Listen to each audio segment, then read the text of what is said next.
Good evening, everybody. Welcome to Rivalz Race Chat. Clint, Geoffrey, and Adam Ross here. I'm in my usual haunt. Adam, what part of the country and where are you at tonight? I am in the Fairfield Inn in Vernon, British Columbia. Uh, for work, I'm here for Cal Tire Business doing some training, and it's great to come back because I've been here a number of times because the NASCAR Pinty Series used to race here, and this was one town, Clinton. If you ever get the opportunity to come out to the Okanagan, you've got to do it. This is one town I really regretted that we didn't get to come back to. Yeah, you're not supposed to tell your stalkers exactly the hotel. Why don't you just tell them what room and which side of the bed you'll be sleeping on too? But you're getting pretty famous out there. What a great weekend it was. Lots of people came up and said hello. We really appreciate that. It shows that this platform is making a mark in some of your lives, and we appreciate that. And I know this throws a lot of people for a loop when we're an hour late. We're like the next generation, Adam. I hate to say it, but we don't stick to that Tuesday at 8. We're flopping all over the place, kind of show up when we want. And that's my fault. So this week is my fault. I own it, and I appreciate Clinton Spencer for bending to me. Sorry, Clinton, you were just about to make your big point. No, I was just saying basically that, this is a secondary fun thing for us. We do our best to stay on point. And then when we can't make that Tuesday at 8, a lot of weeks we have such great stuff to talk about. Notwithstanding the Bowman stuff we're going to get into right now, because that just came out at like 5, 6 o'clock tonight. So we didn't really, we didn't plan on that. We knew we'd be at 9 o'clock all along. It just is fortuitous for us to bait everybody in with a little bit of clickbait to get them to watch the results that's going to come out here shortly. Let's just run down quickly what we've got going on through the program. Then you can decide whether you want to hang with us or not. The results are in. We're going to talk about Bowman and the process I personally went through to send all that stuff out because I was, as the promoter and manager of Delaware Speedway, I have to keep on top of that stuff. So I'll bring everybody up to speed and we can quell some of those rumors as well. Great Canadian weekend was just last weekend. We had a blast there with everybody at Delaware. The Pinty's Fall Brawl capped off the NASCAR season. Of course, we're closely tied to that too. We're hoping Treyton can join us. The champ won 7 races this year. Amazing. We're also going to talk about Humberstone, Flamborough, Brighton, and Peterborough tonight, and whatever else you guys want to talk about. Whew. Where do we go from here? Right into it? I don't know. I think you just said all of it. I want to acknowledge a comment by Darren saying G-Force wouldn't post it here if he was cheating, and we would so. Even if it was Mikey Krechka, it doesn't matter. There's no person that we would not out, because this is a conversation we can have at some point over the winter. There's cheating and there's being found illegal in tech. There is a big difference. In this particular instance, this would be cheating. To me, being found illegal in tech is you're half an inch too low on ride height. You're half a percentage over on left side weight percentage. That's being found illegal in tech. That's unfortunate. Something got screwed up. There were certain things you can do that is absolutely cheating, and we will go to great lengths to illustrate people who have been found to be cheating. Yeah, and just for the new viewers here who wonder who Mikey Krechka is, that's my brother who raced 360s the past few years. And yeah, basically I'm saying it. Even if it was my own brother, we would expose the situation. We certainly would. Let's give a quick case study, then we'll get to the results. Spencer, show the... What did I send you here? So we have the right documents in place. Let me just see. What did we send Spencer? Show, Spencer, if you can, the packing sheet. So it started with me reaching out to... We took all... No, actually, before we get into that, show the Bowman Garage security video, if you can. So there's a lot of speculation that, could they have changed mag boxes? Could they have given the wrong ignition box? No. The whole entire property and all of Oshwegan Speedway is under 24-hour video surveillance. As soon as I heard that rumor, I immediately got on the cameras. We were able to see everything is all there, text everywhere. So just cut the bullshit, everybody, okay? It was the stuff. It all got engraved. It was the right stuff. We have it from that and a couple other angles in the garage. So that was the first thing. Secondly, show the packing slip, Spencer. I reached out to MSD Monday morning, which is the first business day after the race. I dealt with Graham Fortis, who is with Holly, who is the parent company of MSD. And he said, please, he got us a case number, which was 229868. Right down on the outside of the package, it had the packing clip and what we were sending, which were 2 mags and 2 spark boxes, or points boxes, as you see here. So they got shipped out. Spencer showed the packing slip, or the Bowman shipping, I called it in the files I sent you. So this is the packing sheet and the slip shipping from UPS that shows, because the next rumor we hear, Adam, is, they didn't actually get sent anywhere. So there shows the $400 and whatever dollars it was. We sent them to El Paso, Texas, received by Graham Fortis at MSD Repairs from myself at the Speedway on September 19th, which would have been Tuesday or Wednesday of last week. Okay, next thing, Spencer. So we waited all week. I was in contact with Graham. We sent them pictures. They were waiting for the stuff. They got back to us today. Show the Bowman letter, please, Spencer. So the written response we got back today was, Clinton, no electronic devices were found in any of the units. They be shipped back to the requested address, which was Glen Stars Racing, because I'm not at the Speedway all the time. And, someone's always at the race shop. So there you have it, folks. Bowman is legit. Passed all the tests that MSD wanted, passed the protest that was out there. So now I think it's time to shake the man's hand and pay him the money. Adam? Absolutely. You follow the process, and this is what is found. And that's and this is where I'll disagree with you, Alvers, respectfully. You do technical procedures. You don't check everything in tech. You never do. You check things that you think you might find something, or it's predetermined. Cheating, it's not a half-pregnant thing. Rules are written in black and white, but there's quite often people didn't intend to break the rules. And the examples I gave were exactly what I meant. Weight percentages, overall weight. Sometimes you buy an engine from someone who you think was honest and legal, and maybe they weren't honest and legal. But there's certain things, like messing with an MSD box, or there's certain things that you just know had to be intentionally installed on a race car knowingly. You're right, cheating is cheating, but it still comes down to, we have to take the stance. I choose to take the stance that a driver's legal until they're found to be illegal. And I never want to paint someone with a cheater brush or a not cheater brush. I'm disappointed that people are very quick to point fingers, and that's why we brought out some statistics last week, talking about lap times, talking about situations where one driver started, where another one started, who fell off, who didn't fall off, just to encourage people to look at as many facts as you can before trying to label somebody. In this case, and I believe both of them, both Mike Bowman and the 15 car, were found to be within the rules. And it's always up to the team to do their due diligence, but it's why I choose not to call people cheaters, unless I am sure they're intentionally doing something, but you either pass tech or you fail tech.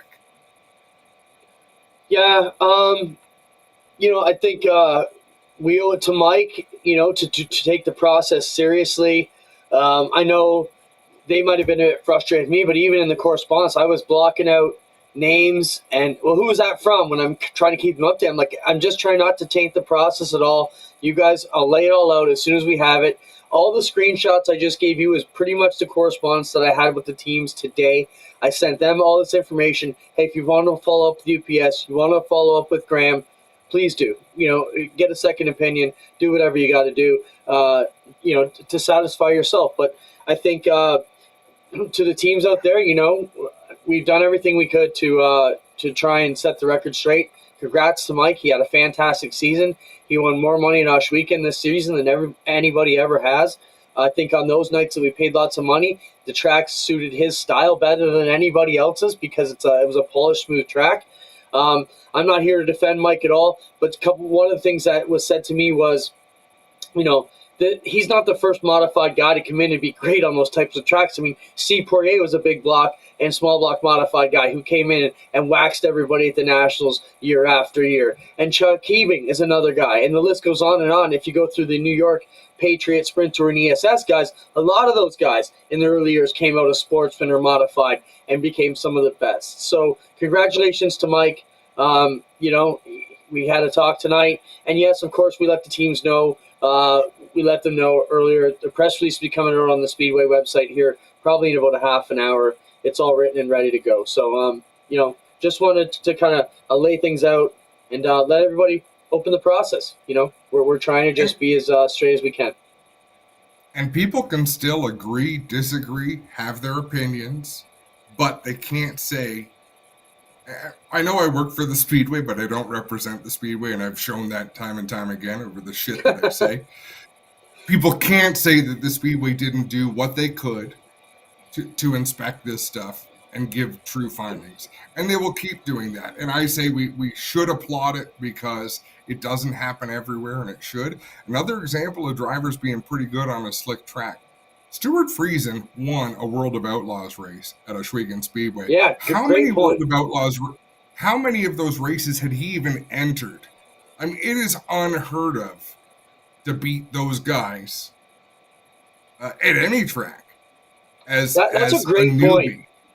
That's a great point because he really came out of nowhere at that point. What had he driven? Like not even probably 10 sprint car races his whole life probably at that point. I mean, I don't know the facts, but he was definitely by no means a sprint car driver. Jumped in there, beat the best on the exact same surface at the exact same place that Bowman was able to do it. So, I mean, and he beat Stewart, who was second to him on the 2 nights that he won the money in the summertime. So, congrats to Mike.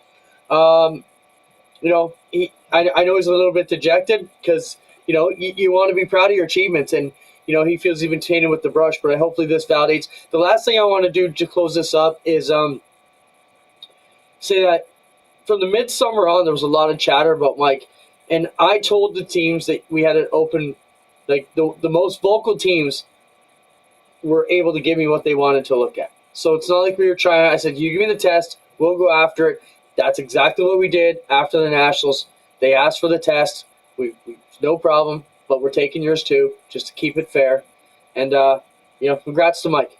Come up and pick up your money, Mike, and, enjoy it. Well said. Well, and he worked for that. And I'm going to say this, forget about what was found, what wasn't found. Tech did a great job. The Speedway did a great job.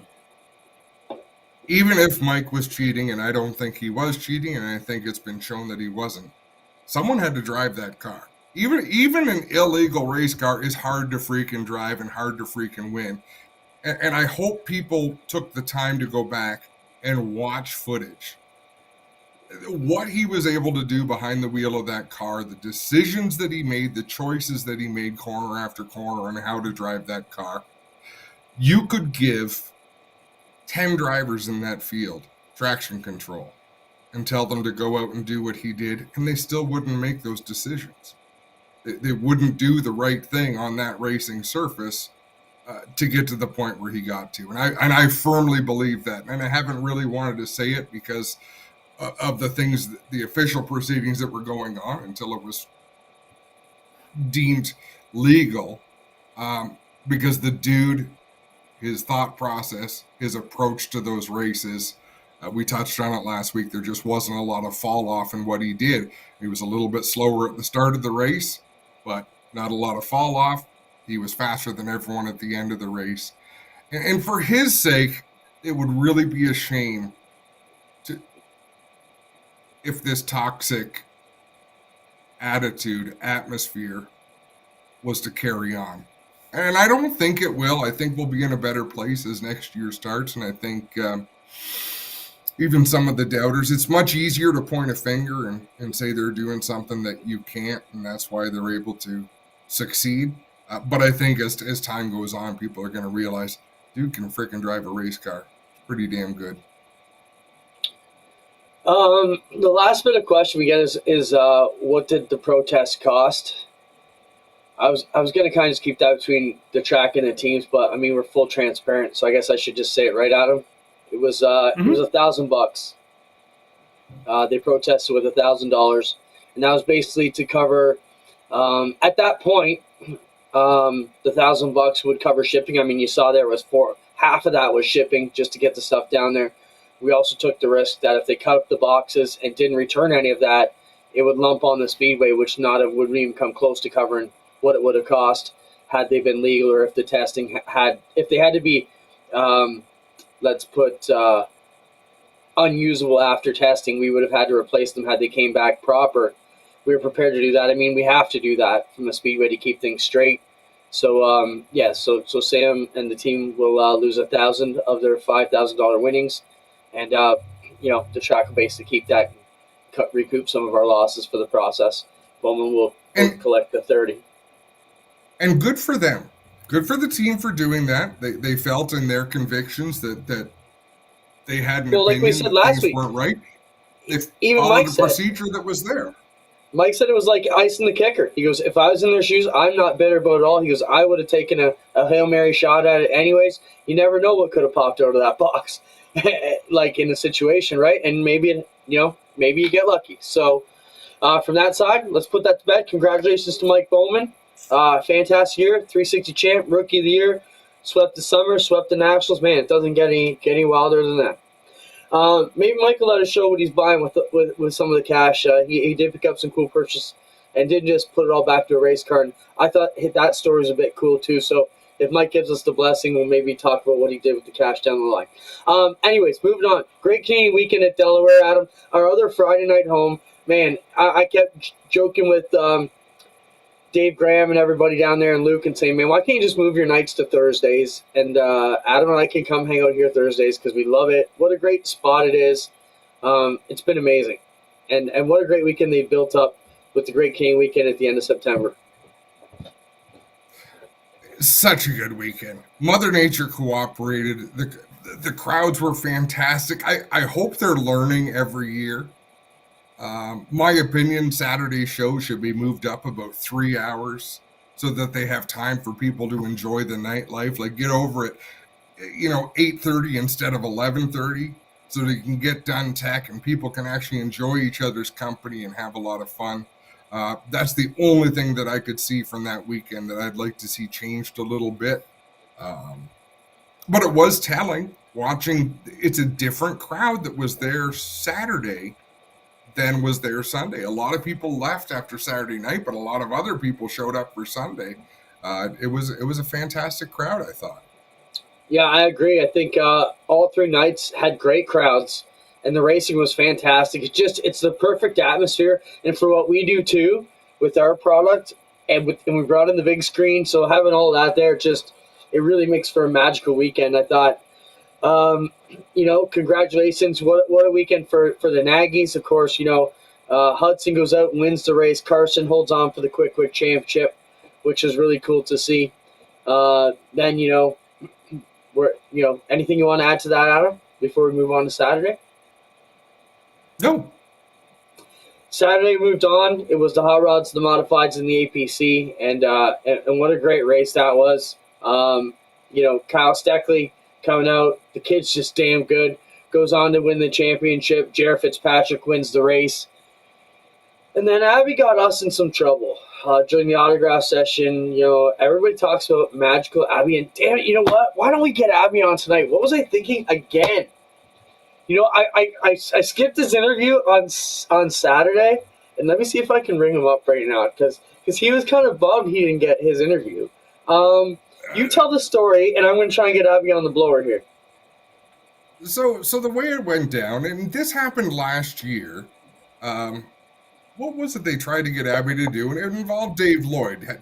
Tried to get him to do something. I know he flew through the wing of Bill Zardo's car, but there was one other thing, and Dave Lloyd paid, I think, $20 for it. So it was fun. It was a fun little gimmick, and Abby's an amazing drone pilot.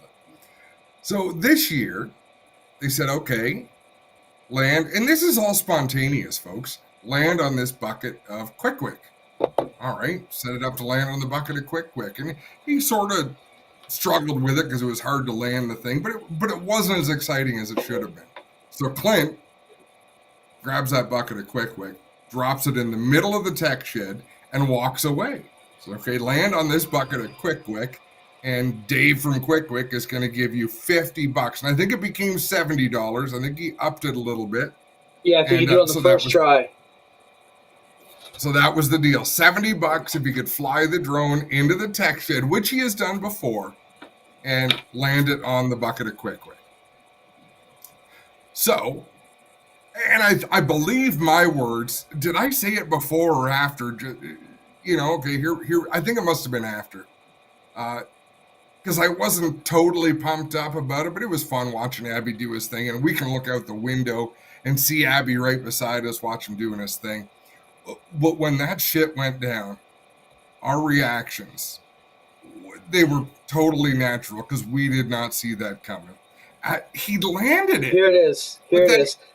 So play the audio too, Spencer, if you got it. You can follow along on the screen, folks, down on the front straightaway. Maybe a little bit of a delay. The bucket's probably gone. Guys, can you announce the autograph session is going to be quick, 10 minutes? We'll have a quick 10-minute autograph session here in just a moment as we watch the drone. Oh, we got camera on the drone. $70 on the line. He's circling the can. Oh, no. Oh! They got a drone down. We've got a fluorescent light down. We've broken every safety protocol that Delaware Speedway has. Clint and Geoffrey should be running the other direction. Yeah, so we broke the light. And shortly after that, I'm like, I didn't think this was going to be all that great. Turns out it was the best thing that happened all weekend. So show the penalty report. So Monday, Abby got a penalty report from APC. Care to read that up? Can you read that? You need me to read it for you. I'm going to need you to read it. I got it here because it's blurry. It says car number, G-Force TV, flying saucer, brackets drone, crew member Abby. Infraction is reckless driving in the tech garage. General rule 2.1. Anybody by word, word, deed, impedes or jeopardizes in any manner, hinders the smooth and orderly presentation of the racing program, or anyone who commits or causes to be committed any detriments to Stocker Racing and or United Racing Series may or will be considered to have abused the privilege of membership. The penalty, probation till December 31st, 2023. 1 box of Timbits delivered directly to competition director Daryl Timmermans. APC Series competition director Daryl Timmermans. So Daryl wrote Abby up. So what we need to do when the banquet rolls around is outfit a drone powerful enough to carry a box of Timbits. That's funny. No, I thought it was funny. We most thought it was funny. Most of the response was good. I got one or two bit of in fairness, as soon as it happened. Right. Clinton said on the air. Well, let me explain it. Clinton said on the air, I gotta go clean that up, and then Mrs. Gemmell was cleaning it up.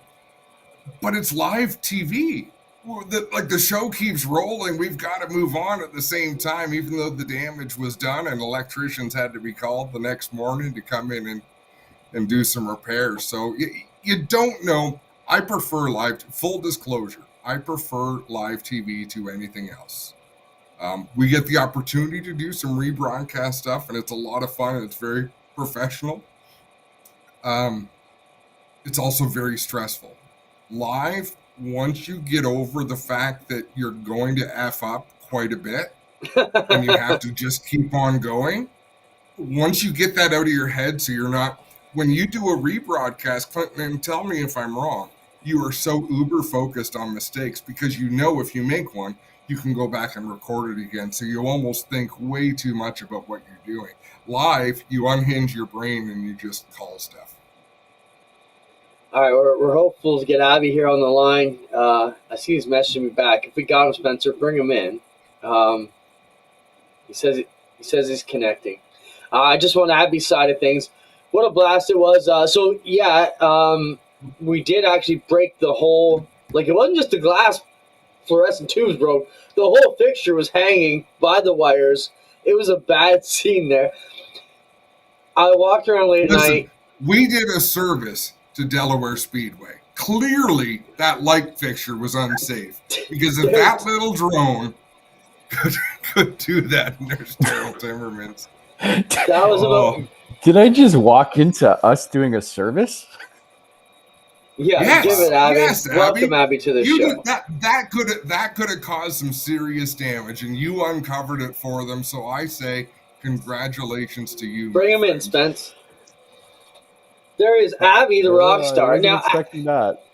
Adam and I used to walk around racetracks. People want to meet the announcers, and now my kids have to listen. We used to be cool. Now they just want to meet the drone guy. You lost a couple notches there, big stud. You crashed for the first time, and almost burned. Yeah, from 0 to 0, quick, around here. So is it hard to land a drone? Like I always thought flying was the hard part. Well, it's so I got a new radio, and my switch to disarm is on the opposite side, the left hand, and it didn't work properly. So, but I switched it, so I'm ready now. I don't think we're going to do it again. But Abby, Yeah, come No, in all on, seriousness. they're not going to let us do it again. well, some might not, but we'll go. Hey, everybody had a good attitude, even though, let's face it, it was a serious situation. They had their old NASCAR through that tech garage the next morning. They had to call an electrician Sunday morning to come back and replace a few fixtures in the garage before they could let NASCAR in. And I'm like, yeah, those are weekend rates. And Daryl, I saw him in the morning. He goes, yeah, just to run up your bill a little more. He was here at 6. We didn't let him in till 10. So you get to pay for 4 extra hours of him just sitting in the parking lot. No, they were great about it. APC was cool. Everybody had to go. Thankfully, we had the screen and everybody got to see it live, or they might not have been on the joke. Abby, let's turn things over to you. You know, you do a fantastic job with everything you do for it. We appreciate all the great stuff you bring and the extra views we can't get anywhere else. Thank you very much. I appreciate it. It's been really fun for the last 2 seasons working with you guys. I No. can't see anybody. We can see you. That's because Spencer just put Abby the Flying Saucer Solomon. Now, for those of you who know, Abby was a chef. Was that your kitchen name, the Flying Saucer? No, it definitely is now, I guess. No, it wasn't. I didn't have a nickname in the kitchen. No. I think we could produce Abby t-shirts. Like I think we could run a line of shirts for Abby and probably Spencer, and they would sell. But Abby would, if everyone had their own shirts, Abby's would oversell ours 3-1. I don't think so. Kind of like Kiss when they all had their own albums. Yeah, exactly. All right, Abby. So You guys would do pretty well. People are curious. Where did you come from? Not many people show up in racing that we don't know, because racing people just gravitate to the sport and they hang around for a long, long time like we do. You came sort of out of nowhere as far as we can tell, and you've done such a good job. So where did you come from, and why can you fly a drone and keep up with race cars? Well, I was in motorsports. Just I guess motorsports just before I met you guys. I was covering some drift events before that, so that's kind of where I got the chasing from, chasing experience. But before that, I was into drone racing. So I was a drone race organizer, and it's funny how, you know, you hear in the pits at an auto race or a car race, it's the exact same thing that you're hearing at a drone race. The drivers are talking about all the lines or complaining about the same things. You know, even contesting like machines and making sure that they're okay, right? That they're all equal, especially if it's a spec race or whatever. Right on, Abby, man. You bring a whole new perspective to the show. We appreciate it. We got a few more shows left, and it's great to have you with us, man. yeah, it's been a lot of fun, and I'm looking forward to Humberstone, and then up to Peterborough. Uh So oh. All right, we'll talk to you soon, Abby. yeah, Abby, I good got, I to got to see bring you, a man. box of Timbits. I heard. Yeah. Yeah, you got to bring Timbits to Daryl. You better Listen, get flying. no. When you're on company time, the company takes care of you. We will provide the Timbits. You will provide the delivery mechanism. I was thinking Deal. even one at a Deal. time till Daryl has a box full. Yeah, just you just took the words out of my mouth. we just need a remote grappler to just drop them. Yeah, don't worry. I think I got something cooked up for this, so don't worry. There All right, you Abby, go. we'll talk to you soon, bud. All right, thanks, guys. See you, man. Cheers. Let's bring in Treyton Lapsevich. Treyton will join us now. Treyton picked up his 7th win of the season on the way to the NASCAR Pinty Series Championship at Delaware on Sunday. And, wow, what a season it was for this guy. Adam? I don't think you could write it much better than the way it all went down. Just a storybook season from needing support midway through the year to get to the end. But then winning. Treyton, congratulations and welcome to the show first. Thank you. Thank you guys for having me. Most often when a driver has locked up a championship and they show up the last night, the only thing that could burn them is some sort of a technical problem. Is it strange to me? You came in, Kyle Seckley had a great run, and he very well may have won that race, but you were the only car on the track that could compete with him. It was strange to me that you guys came in with a winning race car. I thought, no, maybe they'll show up, play it safe, get to the end, accept their championship. But you came in and just completely whooped ass. Did you approach that championship race the same way you approached all the rest of your races this year? Yeah, I mean, from a technical standpoint, there's no worries. So we brought the same car that we had all year. The 22 Racing team obviously brought another fast race car as they have all year. Having the championship locked up just by taking the green definitely took the pressure off. And I think what we wanted to do was just approach that race like we had all year. And that pretty much just meant, riding our own race, being patient. I think that's kind of been the big thing for us is we've been able to make good adjustments throughout the race and pretty much be there at the end when we need to be. Treyton, you've always seemed to have a lot of speed and you've run really well. Let's talk a bit about the business of racing. It takes a lot to get through the entire year. What kind of stress is that? I tend to think, knowing you guys, that seems to be a lot more of the stress than the racing end of it itself some days.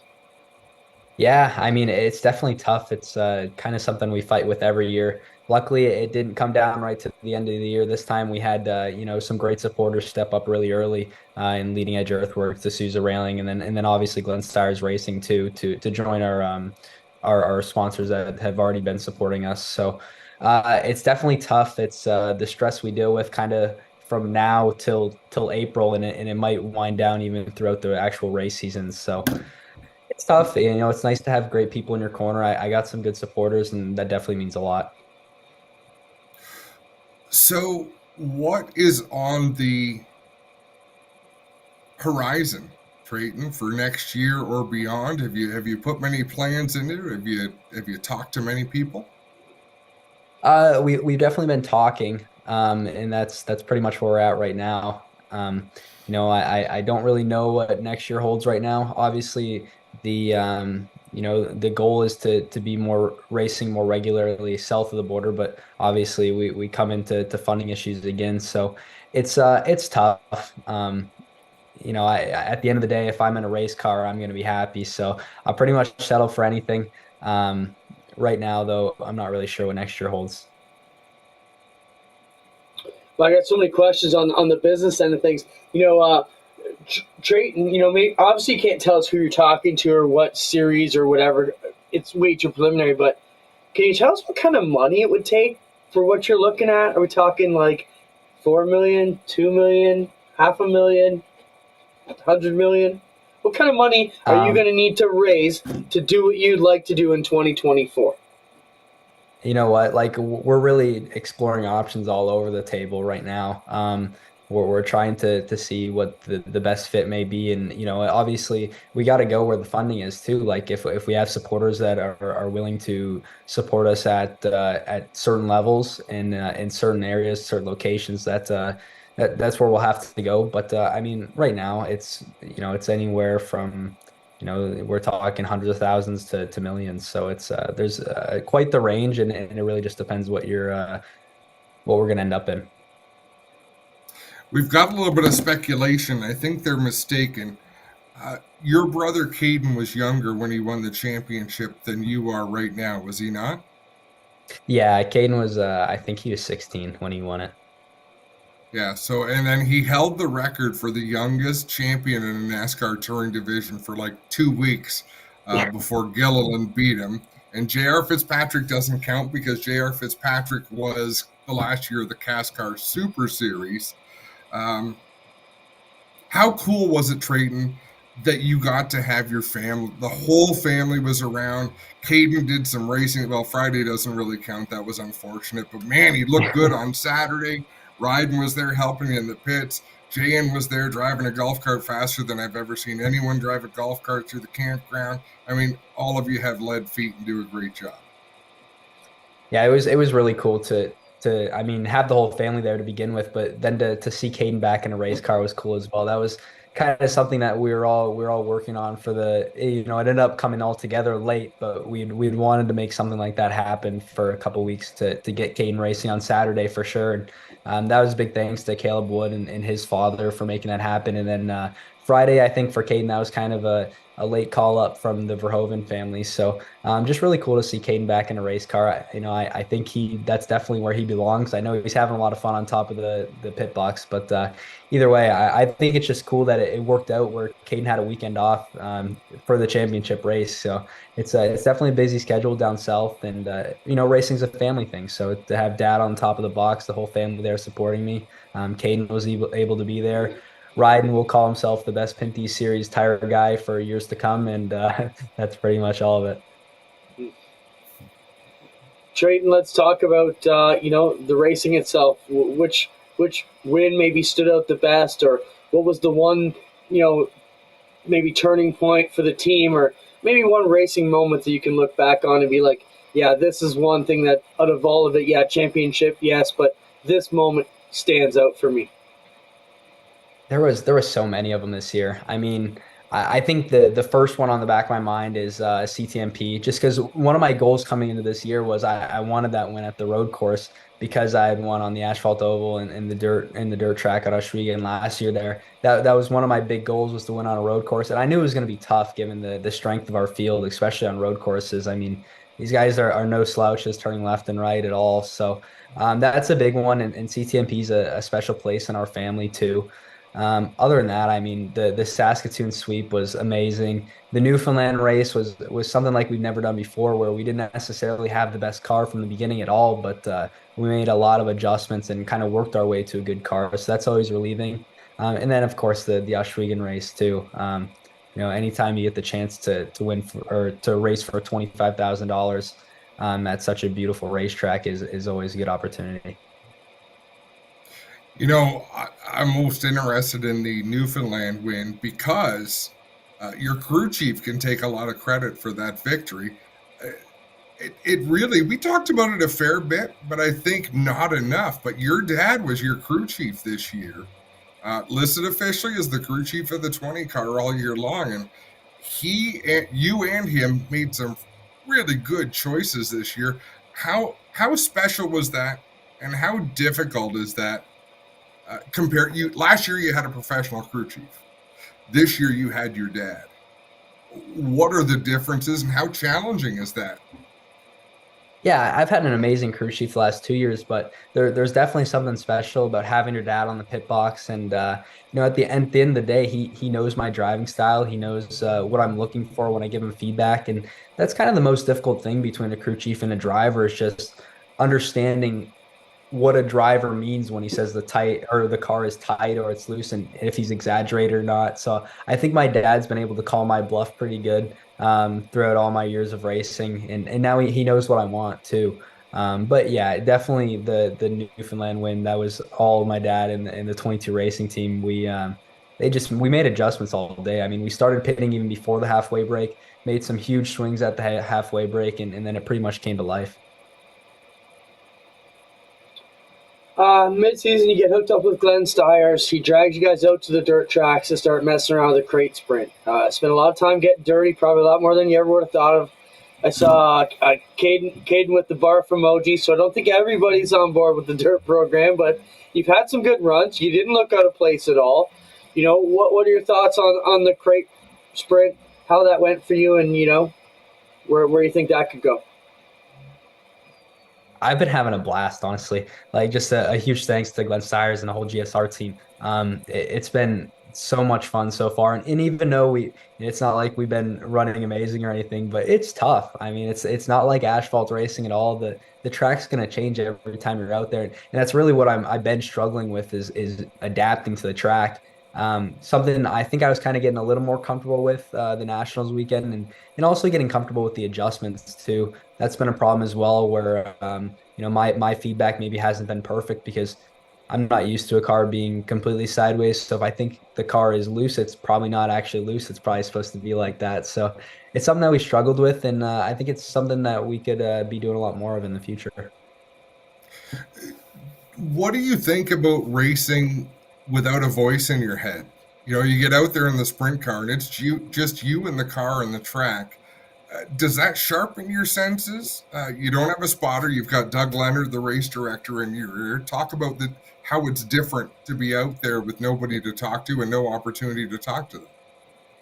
Yeah, what I've been telling everyone there is it's kind of like it's a different respect in the racing out there. Like you got to know if a guy can't see if you can't see someone, they probably can't see you, and it's probably best to lift because it's going to hurt you more than anything. So that's kind of what I've learned, and it definitely helps your senses too. I mean, I'm used to having those spotters and those mirrors, and I think it might help me rely less on the spotter and less on the mirrors in real life, and be able to focus more on the driving. But I also think back to when I started in quarter midgets too. It was a lot of the same thing, just a lot younger. But yeah, we didn't have any spotters or mirrors on that, and it was pretty much all feel. You can kind of hear when someone's hot on your heels and someone's like maybe at your right rear, your left rear, and you kind of drive by sound and you drive by feel. Treyton, a lot of us in the business get asked quite a bit, well, what do you do now that the season's over? You just sit around till the spring? That's certainly not the case for any of us. On the track side, we're building schedules, working on rules, trying to make sponsorship deals. What do you do in the off season other than, your studies, to let the fans know, like, do you get an off season? Do you take a vacation?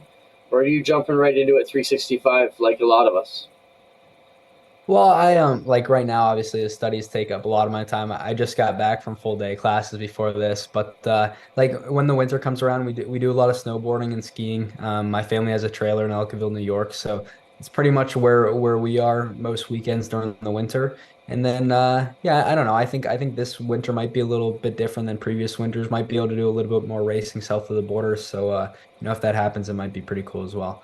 Because I could be happy with being at a racetrack every single day of the year, and that'd be good with me. Right on. The business education that you're going for, Treyton, it's a prestigious school that you're in, and you're very intelligent. That gets talked about a lot. You've always had good grades and very impressive. Is that to coincide with a racing career? Is that to support a racing career? Or is that, at some point you're going to have to get a job? And I'm not saying anytime soon. Hopefully you can be a race car driver for a long time to come. What's the idea there?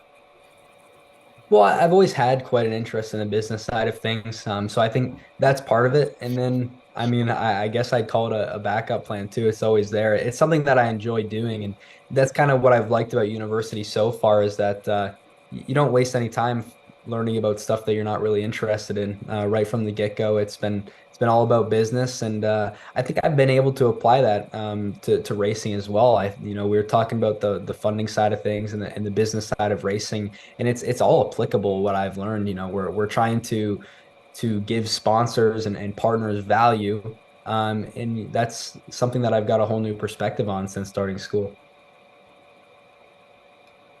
Right on, Treyton. We appreciate you being here. Congratulations on your 2023 championship with the NASCAR Pinty Series. I'm sure you're going to be busy in the off season. Still have all the accolades to come your way. So congrats. Thanks, guys. Have a good night. Yeah, thanks, Treyton.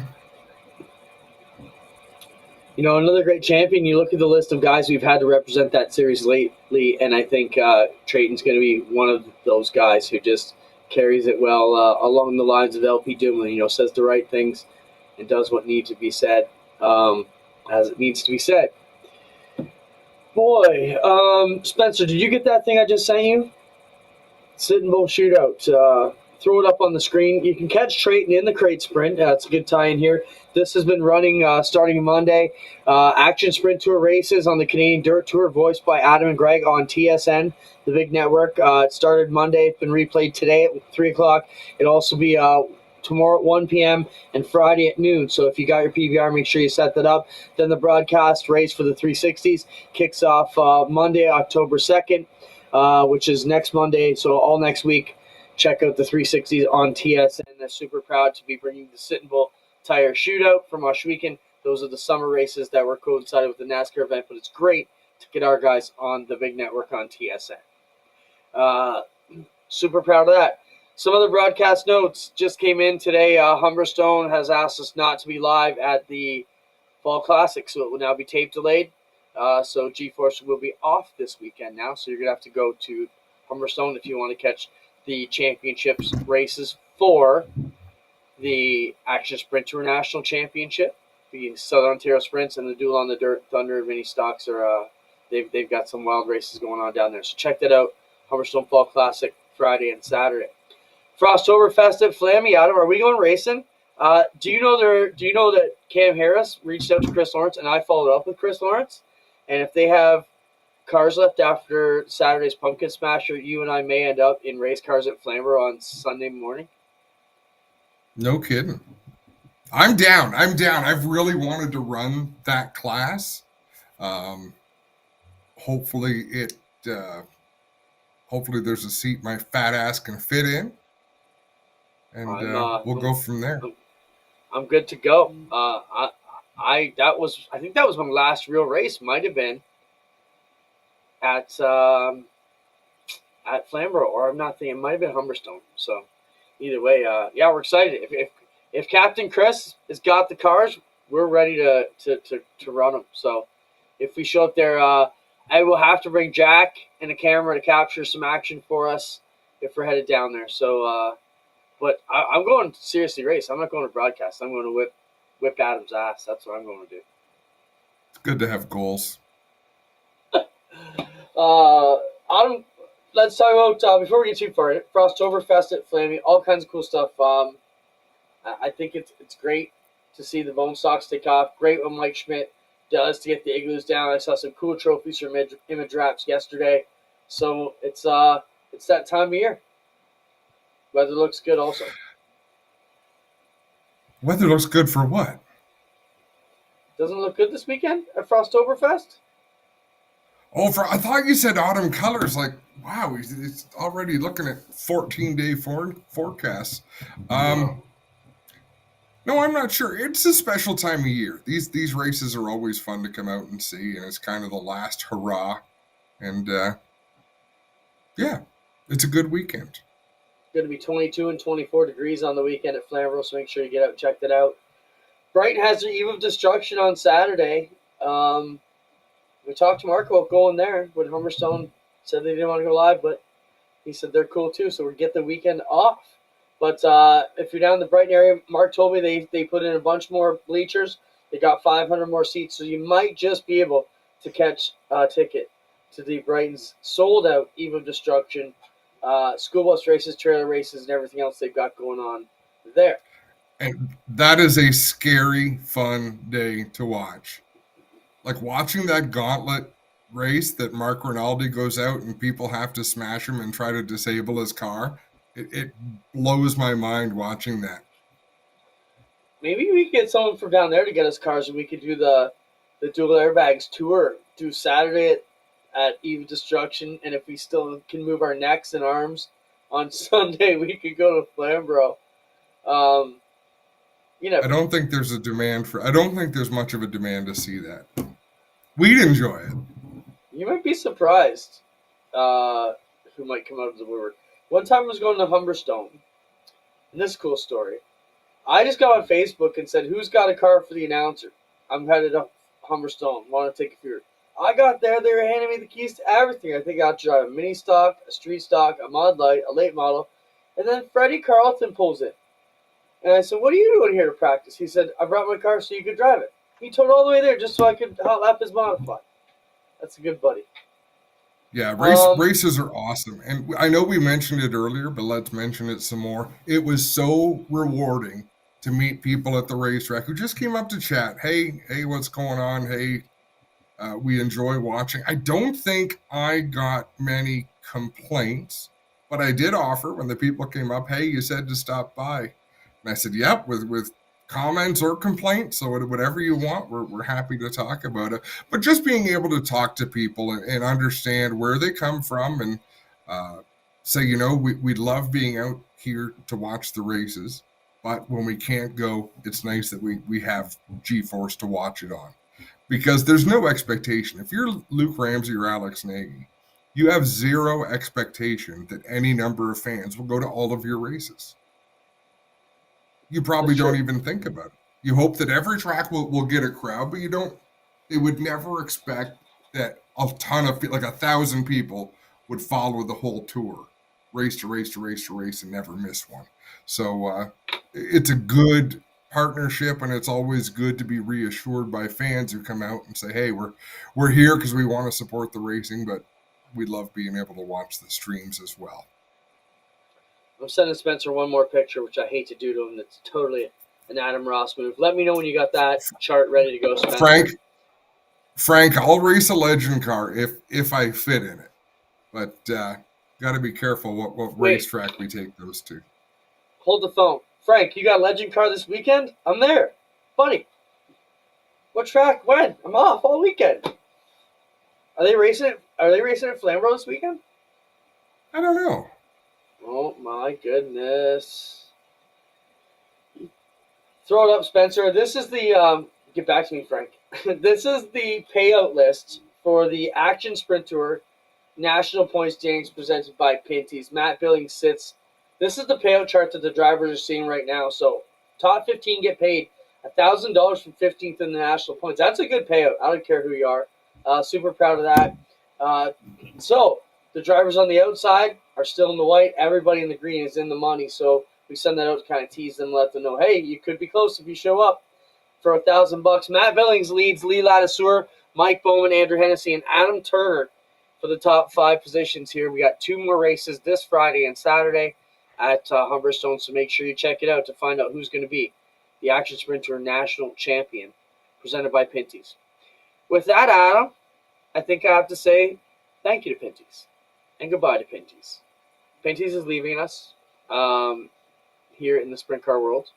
We want to thank them for their last few years of great support, both with G-Force TV and the Knights of Thunder and the Action Sprint Tour. They've been great partners.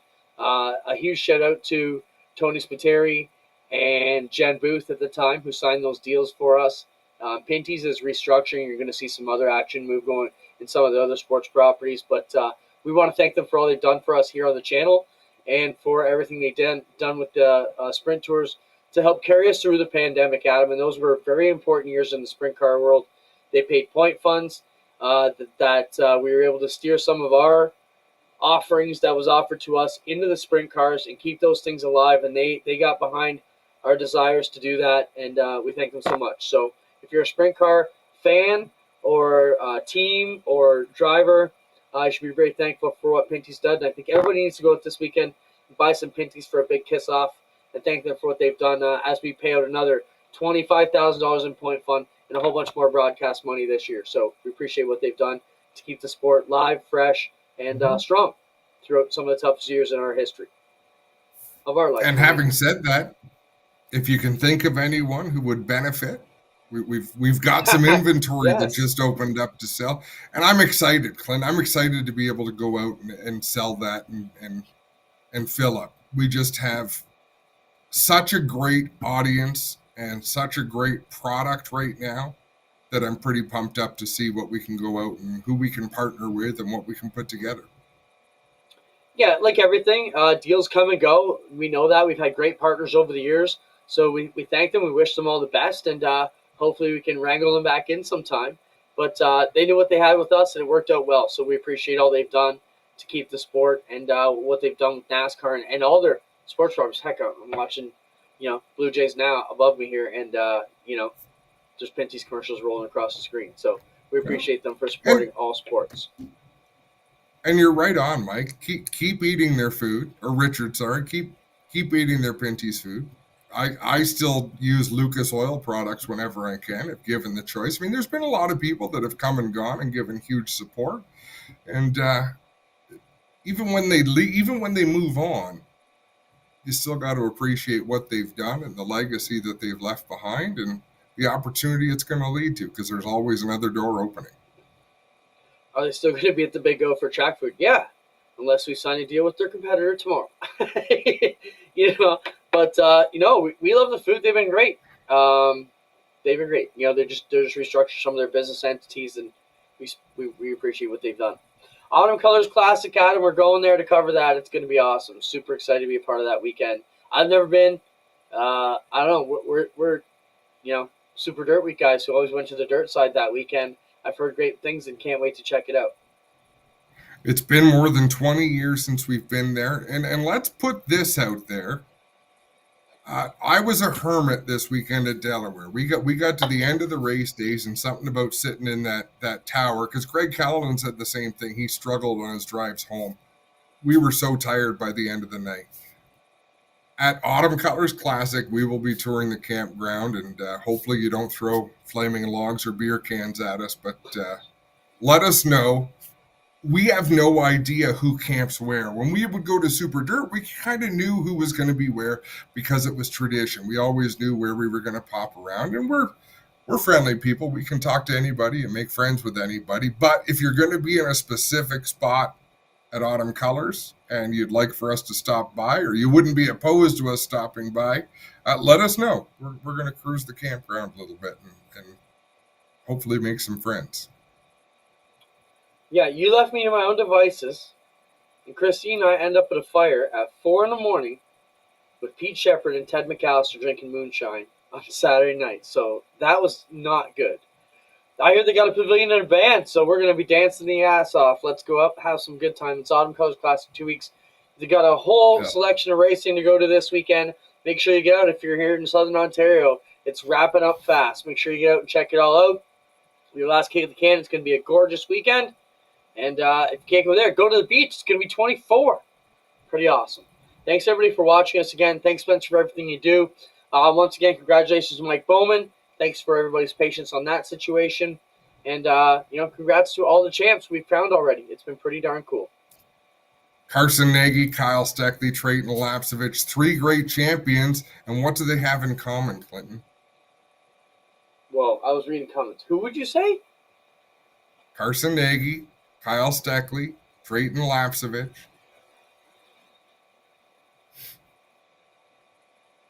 Aside from them all being kids, their dads were all racers. Yeah. It's people who were raised at the racetrack going out there, and 3 people who have really lived it. And there's a lot of people that are that way, but I just think, wow, what better 3 ambassadors for our sport could we have to call champions? It's the other thing about them, they've had opportunities, yes, by great mentors, but they still work themselves. All 3 of them are hardworking kids who know every nut and bolt on that car, who could build the car from the ground up if their whole crew left them and still win the races they're racing. So, congrats. Once again, thanks to all of our partners. Spencer, do we have the APC highlight video?